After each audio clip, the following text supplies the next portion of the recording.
کہ اس نفس اماری کی غلامی کا کیا علاج ہے.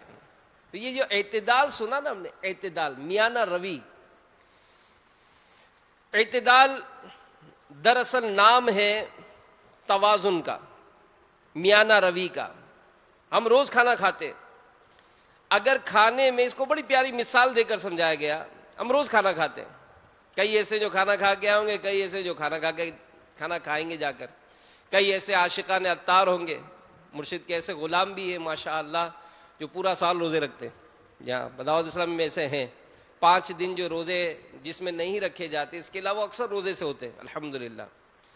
تو اب اس کو بڑی پیاری مثال دے کر سمجھایا گیا کہ اگر کھانے میں نمک کی مقدار زیادہ ہو تو کیسا ہی پسندیدہ کھانا ہو، کیا ہمیں اچھا لگے گا؟ گلے سے نہیں اترے گا. اور کیسا ہی پسند کا کھانا بنا مگر نمک کم ہے تو کیا خیال ہے؟ پسند آئے گا؟ پھر بھی پسند نہیں آئے گا. تو یہ توازن اور اعتدال کی بہترین مثال ہے. یہ بہترین مثال ہے کھانے نمک کی، کہ نمک زیادہ ہوتا ہے تو بھی پسند نہیں آتا، نمک کم ہوتا ہے تو بھی پسند نہیں آتا. تو اسی طرح آپ دیکھیں کسی کو، اگر آپ نے دیکھا ہو رسی پر چلتے ہوئے، ایک شخص بڑی سی گھاٹی ہوتی ہے، رسی باندھی ہو چل رہا ہے اس پہ. اب وہ ایک پیاری مثال ہے کہ اس کو بیلنس جو چلتا ہے نا، اگر ذرا سا بھی ادھر ادھر اس نے وزن آگے پیچھے کیا تو اس نے جانا ہے نیچے. لیکن دیکھتے ہیں کہ بڑا پرفیکٹ انداز سے وہ چلتا ہے. تو یہی اعتدال ہے، یعنی یہ جو چلنا ہے نا یہ اعتدال ہے، توازن ہے، میانہ روی ہے. تو یہ اعتدال ہمیں خدا کی ہر تخلیق میں نظر آتا ہے. ہمیں بار بار اللہ تبارک و تعالی کی تخلیق اور اس کی قدرت میں غور و فکر کی دعوت دی جاتی ہے. اس کی ایک وجہ یہ کہ ہم اس وسیع و عریض کائنات میں موجود نظام اعتدال کا مشاہدہ کریں، دیکھیں ہم، اور اس کو سمجھیں کہ اللہ تبارک و تعالیٰ کے واحد و احد ہونے کے ساتھ اس کی عظمت و کبریائی کی گواہی دیں گے. تو ہمارے معاشرے میں خرچ کرنے، کھانے پینے کے بارے میں بہترین اصول و قوانین یہ عطا کیے گئے ہیں. اسلام الحمدللہ یہ دنیا کا واحد مذہب ہے جس نے دینی و دنیاوی ہر معاملے میں اپنے ماننے والوں کو بہترین اور زرین اصولوں سے نوازا ہے. جہاں اسلام نے ہمیں اپنے جسم و جان، اپنے اہل و عیال اللہ کی راہ میں خرچ کرنے کا حکم دیا، وہیں ہمیں یہ بھی تاکید و تلقین فرمائی کہ خرچ کرنے میں راہ اعتدال اور میانہ روی اختیار کریں. اللہ تبارک و تعالی قرآن پاک میں ارشاد فرماتا ہے، یا بنی آدم خذوا زینتکم عند کل مسجد وکلوا واشربوا ولا تسرفوا انہ لا يحب المسرفین. کہ اے آدم کی اولاد، اپنی زینت لو جب مسجد میں جاؤ، اور کھاؤ اور پیو اور حد سے نہ بڑھو، بے شک حد سے بڑھنے والے اسے پسند نہیں. تو میرے میٹھے میٹھے پیارے پیارے اسلامی بھائیوں، مدنی چینل کے ناظرین، قرآن پاک کی جو ہم نے ابھی آیت سنی، والذین اذا انفقوا لم یسرفوا ولم یقتروا وکان بین ذلک قواما، اس کی تفسیر میں علماء فرماتے ہیں کہ اسراف جو ہے، فضول خرچی، یہ معصیت میں خرچ کرنے کو کہتے ہیں. ایک بزرگ رحمت اللہ تعالی علیہ نے کہا کہ اسراف میں کوئی بھلائی نہیں، اسراف میں کوئی بھلائی نہیں. تو دوسرے بزرگ رحمت اللہ تعالی علیہ نے کہا کہ بھلائی کے کام میں اسراف ہوتا ہی نہیں ہے. امام حسن رضی اللہ تعالیٰ عنہ یہ لوگوں کی کثرت سے دعوت کرتے تھے. تو کسی نے کہا، یا شیخ لا خیر فی الاسراف، کہ فضول خرچی جو ہے، جو آپ لوگوں کو دعوتیں دے رہے ہیں، تو اس کام میں کوئی، اس میں اسراف جو ہے اس میں کوئی خیر نہیں ہے. تو آپ نے جواباً ارشاد فرمایا، لا اسراف فی الخیر، کہ نیکی و بھلائی کے کاموں میں اسراف نہیں ہوتا ہے. تو بہرحال میرے میٹھے میٹھے پیارے پیارے اسلامی بھائیوں، یہ تنگی کے بارے میں حضرت عبداللہ بن عباس رضی اللہ تعالی عنہما فرماتے ہیں کہ اس سے مراد یہ ہے کہ بندہ اللہ تعالیٰ کے مقرر کیے ہوئے حقوق ادا کرنے میں کمی کرے. مروی ہے کہ جس نے کسی حق کو منع کیا اس نے اقتطار یعنی تنگی کی، اور جس نے نا حق میں خرچ کیا اس نے اسراف کیا۔ تو بعض مفسرین کا قول ہے کہ اس آیت میں جن حضرات کا ذکر ہے وہ سید المرسلین صلی اللہ تعالی علیہ وآلہ وسلم کے بڑے بڑے صحابہ کرام علیہم رضوان ہیں، جو لذت اور ناز و نعمت میں زندگی بسر کرنے کے لیے کھاتے، نہ خوبصورتی اور زینت کے لیے پہنتے، بھوک روکنا، ستر چھپانا، سردی گرمی کی تکلیف سے بچنا، بس یہی ان کا مقصد تھا۔ تو بہرحال میرے میٹھے میٹھے پیارے پیارے اسلامی بھائیوں، مدنی چینل کے ناظرین، ہمیں اللہ کا پسندیدہ بندہ بننا ہے، ہمیں کامل مومن بننا ہے، تو اپنے اندر یہ اوصاف پیدا کریں کہ فضول خرچی سے اپنے آپ کو بچائیں۔ اسراف اور فضول خرچی کا مفہوم یہ ہے کہ خرچ کرنے میں حد شرعی سے تجاوز کیا جائے، جبکہ میانہ روی کا مطلب یہ ہے کہ ہر چیز میں درمیانی راستہ اختیار کرنا ہے۔ تو اسلام ہمیں ہر چیز میں اسراف و فضول خرچی سے رکنے اور اعتدال و میانہ روی اختیار کرنے کا حکم اور تعلیم دیتا ہے۔ خصوصاً خرچ کرنے میں احتیاط سے خرچ کرنے کی بہت تلقین ہے کہ اپنی ضروریات پوری کرتے وقت حد سے زیادہ بڑھ جانا یہ اسراف و فضول خرچی کہلاتا ہے، اور یہ معاشرے میں اس کی بہت ساری مثالیں ہیں۔ بھائی بال کٹوانے ہیں آپ کو، میں تو حیران ہو گیا ہوں، اب تو پتہ نہیں بہت سالوں پہلے کی بات ہے، کسی سے پوچھا تھا تو اس نے بتایا تھا کہ 3500 روپے دیے تھے اس نے بال کٹوانے کے۔ میں نے کہا پتہ نہیں کون سی کینچیوں سے کاٹا ہوگا بھائی، کون سے اس نے سیٹوں پہ بٹھا کر کیا ہوگا۔ ہوتا ہے، مستی ہوتی ہے کہ بھئی اس جگہ سے نہیں لیں گے، اس جگہ سے لیں گے، یہاں سے نہیں کھائیں گے، یہاں سے کھائیں گے، یہ نہیں رکھیں گے، یہ رکھیں گے، فلانے اسٹور پہ جائیں گے، فلانے پتہ ہے کہ مطلب اس طرح سے مہنگائی مطلب وہ بڑھتی ہے، معاملہ ہوتا ہے، لیکن بس ایک ہے شوق۔ تو بہرحال میرے میٹھے میٹھے پیارے پیارے اسلامی بھائیوں، اسی طرح انسان نمود و نمائش یا اظہار غرور و تکبر یا دوسروں سے آگے نکل جانے کی دوڑ میں اپنی ناجائز ضروریات میں ضرورت سے زیادہ خرچ کرے، یہ سراسر ناپسندیدہ ہے، کیونکہ اسلام ایک مذہب اعتدال ہے۔ اس لیے اسلام میں اسراف اور فضول خرچی یہ منع ہے۔ دین اسلام کے احکامات کا یہ حسن ہے کہ اس میں ایک طرف بخل اور کنجوسی کو ممنوع قرار دیا گیا تو دوسری طرف اسراف اور فضول خرچی سے بھی روکا گیا۔ مسلمانوں کو اعتدال اور میانہ روی اپنانے کی تاکید کی گئی۔ قرآن پاک میں اسراف و تبذیر، فضول خرچی کو شیطانی عمل اور فضول خرچی کرنے والے کو شیطان کا بھائی قرار دیا گیا۔ چنانچہ سورہ بنی اسرائیل پارہ 15 آیت نمبر 27 میں رب تعالی ارشاد فرماتا ہے، ان المبذرین کانوا اخوان الشیاطین وکان الشیطان لربہ کفورا۔ بے شک اڑانے والے شیطانوں کے بھائی ہیں، اور شیطان اپنے رب کا بڑا ناشکرا ہے۔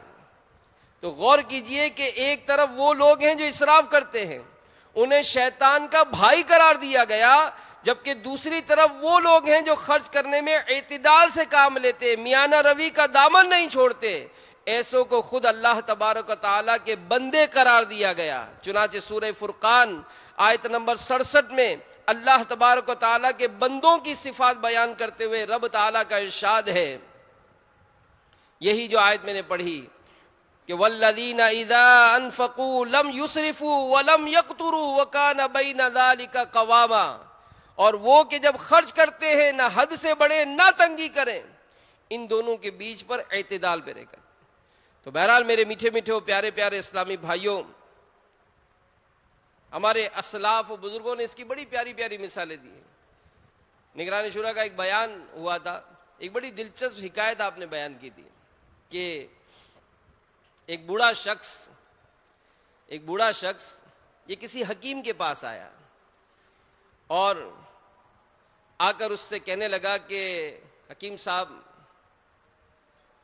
نظر کم آتا ہے، نظر کم آ رہا ہے۔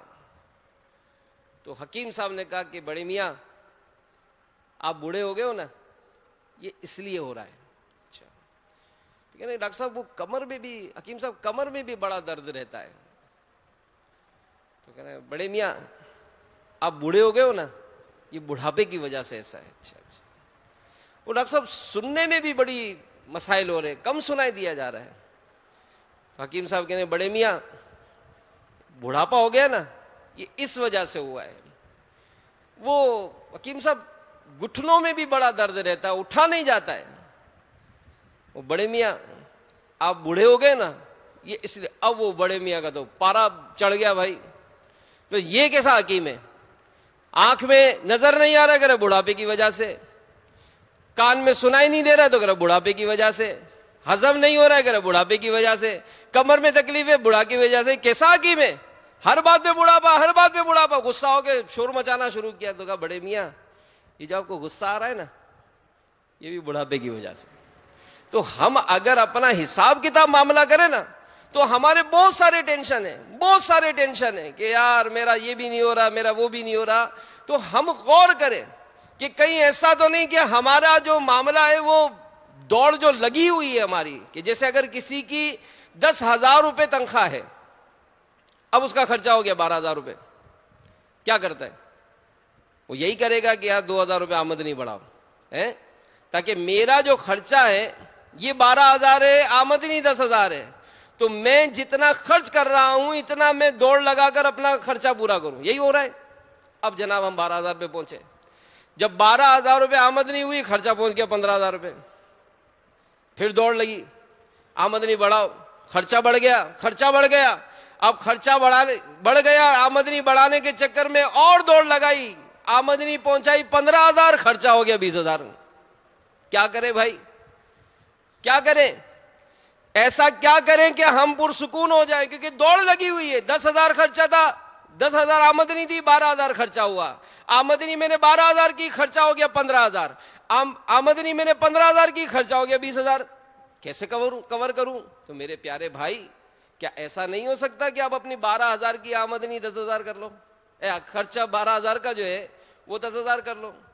بھائی 10,000 آمدنی ہے, خرچہ 12,000 ہے, تو بجائے اس کے کہ اس بات کا ٹینشن لوں کہ یار یہ 10,000 کی جو آمدنی ہے 12,000 کیسے ہو جائے, ذرا ٹھنڈے دل سے خود کو, بچوں کو, گھر والوں کو بٹھا کر سوچا جائے کہ یہ 12,000 کا جو خرچہ ہے یہ 10,000 کیسے ہو سکتا ہے.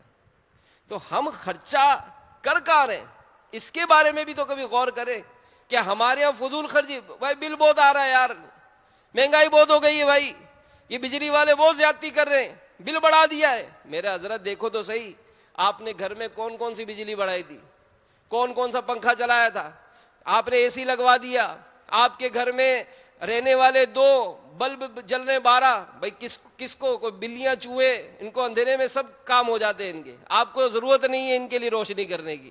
مچھر بھی آپ کو ڈھونڈ لے گا.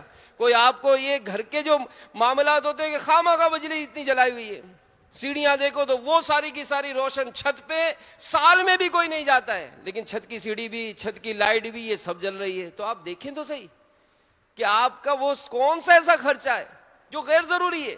آپ کے گھر میں کھانے والے 4 ہیں, پکتا کتنا ہے ذرا غور تو کریں. پھر یہ جاتا کہاں ہے؟ ڈسٹ بین کے اندر. ایسے میں کہاں آپ کو برکت ملے گی؟ یعنی عام طور پر کبھی آپ اپنے بچے کو صرف یہ دیکھیں کہ یہ چھوٹے سے جاؤ بیٹا ہاتھ دھو کر آؤ. اب دور سے خالی آپ اس چھوٹے سے اپنے منے کو دیکھیں کہ وہ ہاتھ کیسے دھو رہا ہے بیسن پر, آپ شاید حیران ہو جائیں گے کہ یار ایک بالٹی جتنا تو اس نے پانی خرچ کیا ہاتھ دھونے پہ. کیا آپ نے کبھی اس کو سکھایا کہ بیٹا ہاتھ اس طرح دھوئے جاتے ہیں؟ صابن بھی ہمارے یہاں صابن بھی بیسن پر ہی رکھا جاتا ہے. کبھی دیکھا ہے آپ نے کہ وہ صابن کے اندر پانی میں صابن تیر رہا ہے؟ یہ اتنی جلدی آج کل بڑی ملاوٹ ہو گئی ہے, آج کل بڑا نکلی مال آ رہا ہے. پہلے صابن 15 دن چلتا تھا, اب 1 ہفتے میں ختم ہو جاتا ہے. میرے بھائی پانی میں ڈوبا کر رکھو گے صابن کو تو کتنے دن چلے گا یہ؟ تو دیکھیں تو صحیح وہ کون سے ایسے عوامل ہیں کہ جس نے آپ کا بے توجہی کے سبب جو ہے وہ خرچہ بڑھا دیا ہے. آپ گھر سے نکل رہے ہیں, گھر میں کوئی بھی نہیں ہے, اب سستی ہو رہی ہے کہ جناب وہ اے سی کون بند کرے, اے سی کھلا چھوڑ کر جا رہے ہیں. 4 6 گھنٹے کے بعد آپ واپس آ رہے ہیں, تو یہ اے سی جو چل رہا ہے یہ بھی تو آخر کوئی خرچہ ہی بڑھاتا ہے نا, یہ بھی تو خرچہ ہی بڑھا رہا ہے نا. پھر نت نئے جو ہمارے انداز ہیں رہن سہن کے, جو ہماری ڈیکوریشن کے معاملات ہیں, جو ہمارا بس جو چیز ہم نے بازار میں دیکھی بس ہم کو اس میں گھر کی خواتین کو بھی سوچنا چاہیے کہ یہ بیجا جو ڈیمانڈز ہوتی ہے نا، کسی کے گھر پر گئے، اب وہ اس کا گھر میں کوئی صوفہ سیٹ نکلا ہے تو فوراً اس کے اوپر بیٹھ کے یار یہ زیادہ نرم ہے، اپنا اپنا جو نا صوفہ یہ اتنا نرم نہیں ہے، اب گھر آ کر نہیں ہم کو تو وہی صوفے چاہیے. ارے بھائی ابھی 2 مہینے پہلے ہی تو لیے تھے 25,000 روپے کے، نہیں وہ لینے جو 40,000 کے. کسی کے گدے پر بیٹھے، کسی کا بیڈ روم دیکھا تو پھر دماغ خراب کہ یہ، کسی کا فانوس دیکھا تو ٹینشن کہ ہم کو تو یہ موبائل لا کر دیا تھا، کسی کا موبائل دیکھا ایک آپشن بڑھ گیا، ہمیں یہ موبائل نہیں چاہیے. اس میں گھر کے بچے بھی سوچیں کہ جو بیجا کہ ابھی آپ کو جوتے لے کر دیے، آپ نے اعلان کر دیا کہ جوتے نہیں چاہیے، آپ نے اعلان کر دیا مجھے کپڑے نہیں چاہیے، مجھے یہ سوٹ پسند نہیں ہے، مجھے یہ گھڑی پسند نہیں ہے، مجھے یہ کھانا پسند نہیں ہے. آپ سوچیں غور کریں اس طرح کے جو بیجا ڈیمانڈز ہوتی ہیں ان میں ہمارا کتنا خرچہ جو ہے وہ کہاں سے کہاں پہنچ جاتا ہے، کہاں سے کہاں پہنچ جاتا ہے. ایک شخص امیر علیہ سنت یہی ملاقات فرمایا کرتے تھے. تو یہ اللہ کی رحمت ہے، اللہ ہمارے مرشد کو سلامت رکھے کہ انہوں نے دعوت اسلامی والوں کو ایسا لباس دیا ہے. میرا بارہا مشاہدہ میں کرتا ہوں، کئی ایسے کو جانتا ہوں جو کروڑ روپے کے مالک ہیں، کروڑ پتی کہیں گے، بہت بڑی پارٹی ہے، لیکن دعوت اسلامی میں رہ کر وہ سفید لباس ہی پہنتے ہیں. اور ایک ایسا ہے جو بالکل مطلب وہ عام سا ایک اسلامی بھائی ہے، شاید آمدنی اس کی 10,000 بھی نہیں ہوگی، وہ بھی سفید لباس پہنتا ہے. تو دعوت اسلامی میں الحمدللہ یہ ایک معیار دے دیا کہ لباس سے کوئی نہیں پہچانا جائے گا کہ بھائی یہ کروڑ پتی ہے تو یہ بے روزگار ہے. الحمدللہ. اسی طرح امامہ شریف ہے، کوئی ایسا نہیں ہے کہ بھائی یہ جو کروڑ پتی ہے یہ صاحب جو ہے نا وہ 10,000 والا امامہ باندھیں گے اور یہ جو کوئی طالب علم ہے وہ جناب 150 والا باندھے گا. نہیں، ایک ہی دے دیا ہے باندھے. تو ایک شخص جو تھا وہ امیر علیہ سنت سے ملاقات کے لیے آیا. اب اس میں بھی مستی ہوتی ہے، ایسے اچھی گھڑی پہنی نا تو پوری آستین والا لباس سمجھ میں نہیں آئے گا. اب جب پوری آستین والا لباس پہنیں گے تو میری گھڑی کون دیکھے گا؟ تو اس وقت جو نا ہاف سلیو پہنتے تاکہ وہ ذرا چھن چھن کرتی رہے تو لوگ دیکھتے رہے کہ وہ چمک دمک والی گھڑی پہنی ہوئی ہے. تو امیر علیہ سنت سے ملاقات کے لیے وہ آئے. اب ملاقات کے لیے آئے تو گھڑی جو وہ گھوم رہی تھی تو وہ آئے اور واپس سے جب ہاتھ انہوں نے چوما اور ملاقات کی تو وہ گھڑی بار بار وہ یوں گھما رہے تھے. تو امیر علیہ سنت ہے تو ماشاءاللہ فوراً ان کا ہاتھ جب ملاقات ہو گئی نا تو ہاتھ پکڑ لیا اور پوچھا کہ یہ گھڑی بہت قیمتی لگتی ہے. بس یہ پوچھنا تھا تو ہوتا کہ جیسے اپنے پیسے وصول ہو گئے، پیسے وصول ہو گئے. تو فوراً کہا ہاں حضرت 25,000 روپے کی گھڑی ہے. اچھا 25,000 روپے کی ہے؟ تو کہ اس میں لائٹ ہے، بتی ہے اس میں؟ اب جیسے یہ پوچھا نا تو وہ ایک دم سٹ پٹا گیا نا کیونکہ اس میں تو لائٹ تھی نہیں. تو امیر علیہ سنت نے اپنی گھڑی دکھائی، میری گھڑی 250 روپے کی ہے، اس میں بتی بھی ہے. بس سمجھانے کے لیے تھوڑا اس کو اس کا لیول نیچے لانے کے لیے کہ بھائی اگر ٹھیک ہے آپ کی ضرورت ہے، اللہ آپ کو اور برکت دے، گاڑی اچھی رکھنا، موبائل اچھا رکھنا، اچھی نیتوں کے ساتھ تو سب جائز ہوگا. لیکن اب وہ دکھاوا ہے، یہ اور آفت ہے، یہ اور آفت ہے کہ گھر کی اگر سجاوٹ اس لیے کی کہ بھائی وہ گھر میں ڈیکوریشن بہت کیا، جیسے ڈرائنگ روم ہے، اب پورے گھر میں ڈرائنگ روم بہترین ہوتا ہے، ساری ڈیکوریشن پیس اس میں رکھے ہوئے ہیں، لیکن خبردار گھر کا کوئی فرد بھی ڈرائنگ روم میں نہیں جائے گا، اس میں جانے کی اجازت نہیں ہوتی کسی کو. کیوں؟ اس میں مہمان آئیں گے. مہمان کب آتے ہیں بھائی؟ مہینے 2 مہینے میں کوئی آیا تو آیا. اب وہ سجا ہوا ہے پورا کمرہ، اور دوسرے کمرے جا کے دیکھو آپ کو ناک بند کرنی پڑے گی، الماریوں کے کپڑے وار پڑے ہوئے ہیں، تو رضائیاں الٹی سیدھی پڑی ہوئی ہیں، تو الٹا صفائی ہوگا کچھ بھی نہیں ہے. تو یہ سب کیا ہے کہ لوگوں کی واہ واہ، لوگوں کا یہ. تو اس طرح کے کئی ایسے معاملات ہوتے ہیں کہ جس میں بیجا خرچ کیا جاتا ہے، اور اس بیجا خرچ کرنے نے آج ہم کو کہیں کا نہیں چھوڑا ہے. بہت ساری فضول خرچیاں ہو جاتی ہیں.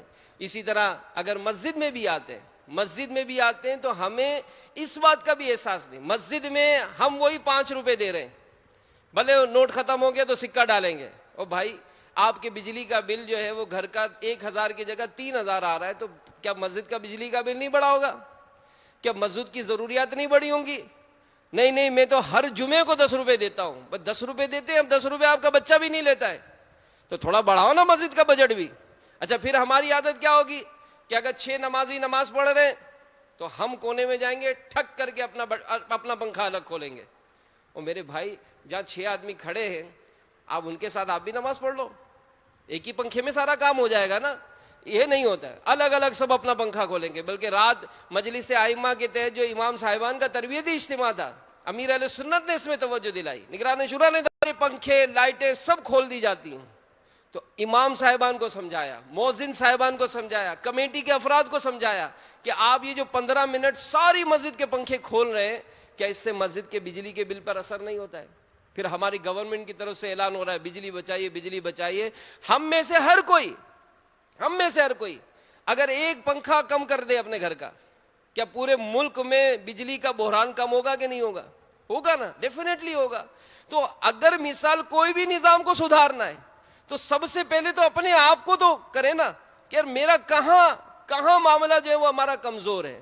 اس طرح کا گھر میں بھی معاملہ ہوتا ہے, ایک گھر میں یہاں سو رہا ہے, ایک گھر میں وہاں سو رہا ہے. بھائی دونوں اگر ایک کمرے میں سو جائیں تو 2 پنکھوں کی جگہ ایک پنکھا چلے گا نا.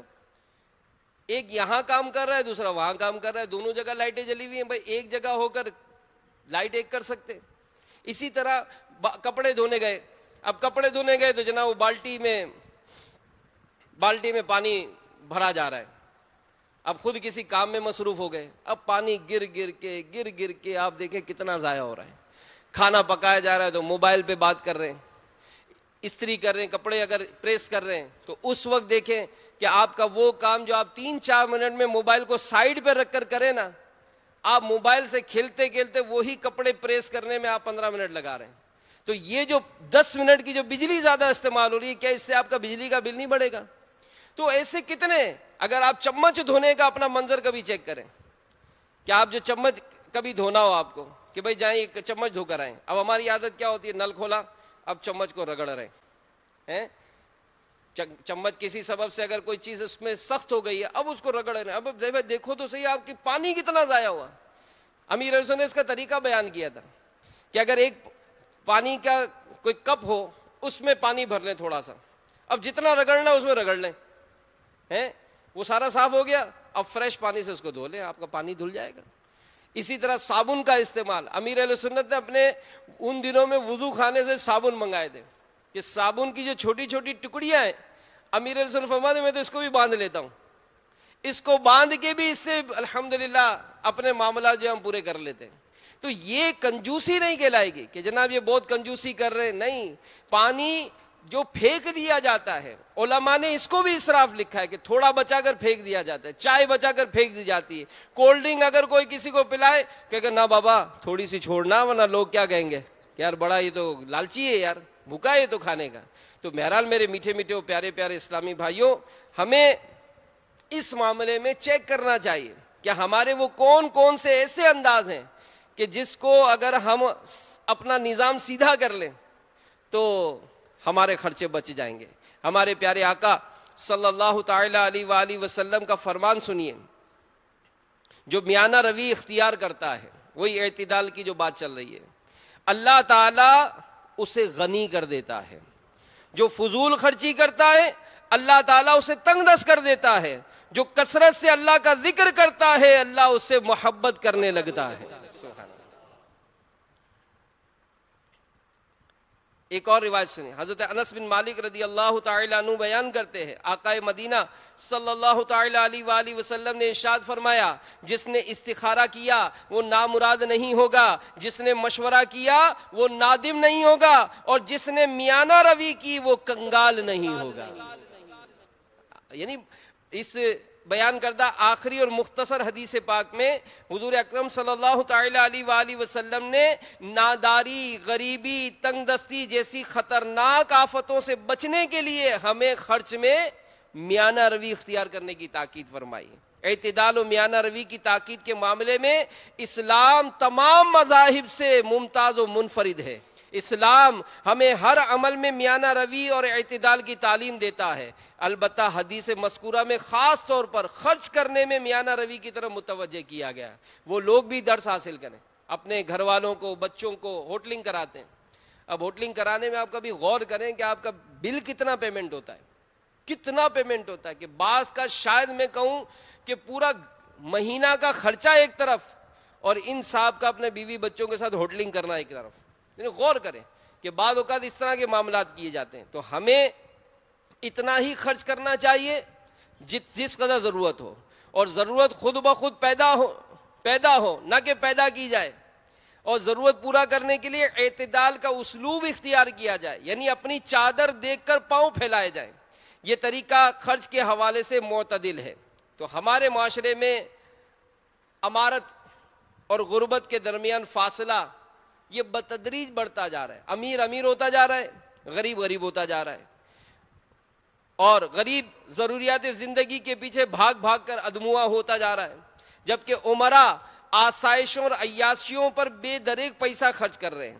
تو اسراف و فضول خرچی سے پرہیز کرنے والا یہ کبھی تنگ دستی اور فقر و فاقے میں مبتلا نہیں ہوگا. یعنی بعض اوقات ٹھیک ہے, اللہ تعالیٰ نے آپ کو مال عطا کیا ہے, آپ اپنے بچوں کو ایئر کنڈیشن میں سلا رہے ہیں, لیکن کبھی ان کو بغیر اے سی کے بھی سلائیں, تاکہ وہ کہتے ہیں نا غریب ہونے میں دیر نہیں لگتی ہے. تو کبھی ایسا کوئی معاملہ ہو ہر وقت مرغن غذائیں کھائے جا رہے ہیں, تو جب کبھی ایسی آزمائش ہوگی تو کیا کھائیں گے؟ آزمائش ہوگی تو کیا کھائیں گے؟ ہمیشہ لگژری گاڑیوں میں سفر ہو رہا ہے, کبھی لوکل میں بھی سفر کریں تاکہ تھوڑا سا اپنے آپ کو اس معاملے میں کنٹرول ہو جائے. ورنہ بعض اوقات ایسی کبھی آزمائش ہوتی ہے, اللہ آزمائش سے محفوظ فرمائے, مگر کبھی ایسی آزمائش ہوتی ہے تو وہ برداشت نہیں ہوتا ہے. تو میانہ روی کیسے اختیار کی جائے, اس کا طریقہ سن لیجئے کہ میانہ روی کا ایک طریقہ یہ بھی ہے کہ مال و دولت جمع کرنے سے گریز کیا جائے. ظاہر ہے جب مال و دولت کی کثرت نہیں ہوگی تو انسان خرچ کرنے کے معاملے میں ہر قدم پھونک پھونک کر اٹھائے گا. اور ہمارے بزرگان دین اپنی مدنی سوچ کی وجہ سے ضرورت سے بھی کم خرچ کرتے تھے. منقول ہے کہ حضرت سیدنا عمر بن عبدالعزیز رحمت اللہ تعالی علیہ کے صاحبزادے حضرت عبدالعزیز رحمت اللہ تعالی علیہ سے پوچھا گیا کہ آپ کے والد صاحب کی آمدنی کتنی تھی؟ تو انہوں نے جواب دیا کہ خلافت سے قبل, یعنی جب خلیفہ بنے تھے اس سے پہلے 40,000 دینار تھی, 40,000 دینار, اور انتقال کے وقت 400 دینار رہ گئی تھی, اور اگر کچھ دن مزید زندہ رہتے تو شاید اس سے بھی کم ہو جاتی. تو دیکھا آپ نے کہ سیدنا عمر بن عبدالعزیز رضی اللہ تعالیٰ عنہ خلافت کے اعلیٰ ترین منصب پر پہنچے تو ان کی آمدنی پہلے سے کم ہو گئی. آج اگر ہمارا کوئی اسٹیٹس بلند ہو جائے, کوئی ایک آدھ گریڈ بڑھ جائے, تو ہم اپنی آمدنی کا فوراً بجٹ بڑھاتے ہیں کہ نہیں یار اب لوگ کیا کہیں گے, یار اتنا بڑا آدمی, اس کا گھر تو دیکھو کتنا سادہ ہے یار, ایسے سادے سے صوفے رکھے, ارے یار کیا یار کھانا دیا, ایسے سادے سے برتن تھے یار, یہ کیا یار آپ کو رنگ نہیں کرایا. اور یہ ایسے 1.5 ہوشیار بھی ہوتے ہیں جو ہمارے گھر میں آئیں گے نا تو خواہ کا مطلب وہ پنچات کریں گے, یار رنگ بہت پرانا نہیں ہو گیا, وہ تم کو کیا پنچات کی ضرورت ہے, تم کو کیا ضرورت ہے کہ اس طرح کے نقائص نکال کر میزبان کے دل میں آپ مطلب وہ رنجشیں پیدا کریں, ان کو تکلیف دیں. یار صوفے بہت پرانے نہیں ہو گئے, آپ کو کوئی پرابلم, آپ تھوڑی دیر کے لیے بیٹھ باٹھ کے جاؤ بھائی. آپ برتن یار پچھلے سال آیا تھا جب بھی اسی برتن میں کھلایا تھا آپ کو, تو یہ کیا کون ہوتے, یہ تکلیف دینے والے ہوتے ہیں. تو ہمیں ان کاموں کو بھی انداز سے بچنا چاہیے. حضرت سیدنا ابو ہریرہ یعنی پیارے آقا صلی اللہ تعالی علیہ وآلہ وسلم نے اس ضمن میں جو ہمیں ارشادات عطا فرمائے کہ سنیے, نبی پاک علیہ الصلوۃ والسلام کا فرمان